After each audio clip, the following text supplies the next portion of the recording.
Hello, everybody, and a warm welcome to today's talk. So, one of the things that I've been reading on the comments and a approach that I've considered myself in the past is exposure therapy or just exposure. So, the idea is sound enough.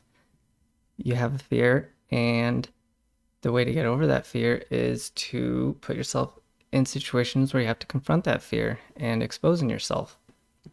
And it sounds like a good idea and it makes a lot of sense. And I think it is very effective in a lot of situations for a lot of people, depending on what their fear is and the reason for that fear. Um, One example I can think of in my life is fear of heights. Um, I still have a fear of heights. I think it's a very natural fear.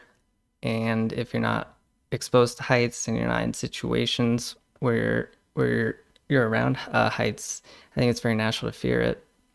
And so I was helping my dad roof. He knows how to roof, and so we were doing a roofing job, and I was pretty nervous.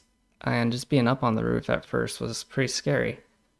But pretty quickly, I think by the end of the first day, I was able to go to the edge of the roof right near where you would fall off, and I could work there and not even worry about it. Um, Another example, roller coasters. I've always been really nervous about going on the really crazy roller coasters, even the ones that are just really high and but they don't loop. I was scared to go on those. And I was with some friends at Six Flags, and they all wanted to do the crazy loopy one. It was called Mr. Freeze, I think. And yeah, I was really nervous. I'd never even been on a loopy one before, but I forced myself to do it, and it was pretty scary the first time, and then because I was like, that was kind of fun. And so then the second time, I really started having fun, and we kept going on that thing. We went on it like 6 times, and it was super fun. Um, and eventually, it got kind of boring actually because we've been on it so many times, and we were just ready to go. So yeah, exposure does help with a lot of things. Um, with like a fear of people, it does help to a certain extent, and depending on the reason that you're scared of people or have a hard time interacting socially, practice and all that can get you pretty far.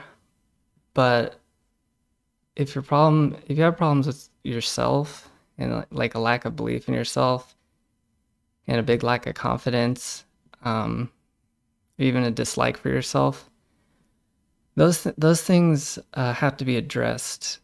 And just putting yourself out there over and over, like I said, can only get you so far. I mean, a lot of people, I'd say everyone has had a tremendous amount of exposure to being in a group. Anyone who's gone through the education system, unless you're homeschooled. If you went through the education system, you were with a big group of kids 8 hours a day. Uh, and so the problem wasn't that you weren't being around people enough. The problem was something about you, within you was unable to thrive in that situation. So when I was working full time for a while, past year, and it did. I guess it kind of got easier, because I was with these people so much, I was working with the same group of 4 or 5 people every day, and yeah, it gets easier, but for me, I still have that feeling of like lostness, and I don't know what to say. I don't know. I can't identify what I care about or what I want to express.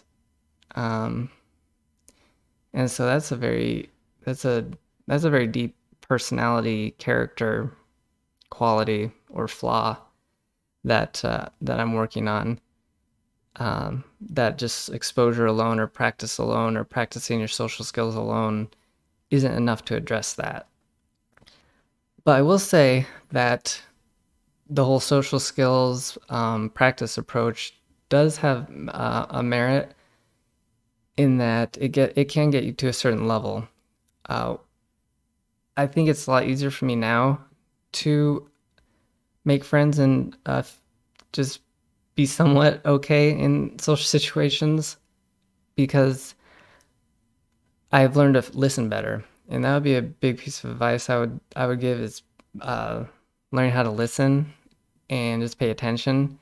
Because if you're really anxious and really shy, you can get in a state where you're so caught up in all that that it's hard to even pay attention. And so then you're feeling lost in that situation, and it's even more difficult to pay attention because you're just all frazzled. So my advice for that would be you can start with trying to relax, breathing, posture, whatever you can do, and then do your best to focus on the other people. The other thing I think helps with that is active listening, because when you're really shy, you might just kind of zonk out and just kind of deadpan, and that makes it really hard to connect with you.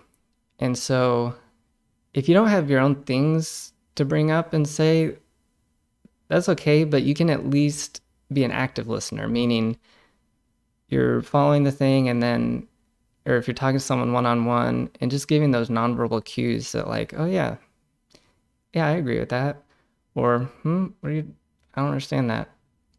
And so just doing that nonverbal cues, kind of expressing your internal state, it helps a lot, because then you're actually somewhat of an active participant in the social situation. You're at least expressing the most basic level of what you're going through right then and there. And it connects you to a certain extent to the other people, because now you're not just a deadpan person. Now you're at least giving some reception, giving or some reflection on what's going on. So yeah, that's the two pieces of advice I would say: active listening and just listening, paying attention. As far as cultivating the belief in yourself and the confidence and actually figuring out what you want to say and what you care about, that's a tough one.